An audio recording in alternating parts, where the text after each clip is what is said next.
လောကလူတွေဟာစိတ်ဓာတ်မခိုင်တာဘာနဲ့ပတ်သက်မခိုင်တော့ဆိုရင်ညာတိပြဒနာရွှေရည်မျိုးတွေပျက်စီးရင်လည်းငိုကြတယ်ဟုတ်ကဲ့ဘောဂပြဒနာစည်းစိမ်ဥစ္စာတွေပျက်စီးရင်လည်း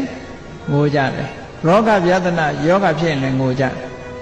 သို့သောသီလပြဒနာကိုချင်းတရားပြတ်သွားဘယ်သူမှမငိုဘူးဘယ်သူမှမငိုဘူးဒိဋ္ဌိပြဒနာအယူဝါဒပြောင်းလဲဖောက်ပြန်သွားတယ်ဘယ်သူမှမငို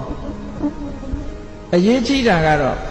သီလပြဒနာနဲ့ဒိဋ္ဌိပြဒနာအပေထိအောင်ကြာစေနိုင်တယ်ညာတိပြဒနာဘောဂပြဒနာရောဂပြဒနာဆိုတဲ့ဒီပြဒနာတရား၃ပါးကဒီတဘဝတည်းပဲခံရတာတဲ့အဲ့တော့ဟိုဘက်ကျတော့တတ္တိကောင်းတယ်ဒီဘက်ကျတော့တတ္တိမကောင်းဘူးဒီလိုဖြစ်နော်အဲ့ဒါဘာလို့ဖြစ်ရတာလဲဆိုတန်ဖိုးထားရခြင်းမတူလို့ပေါ့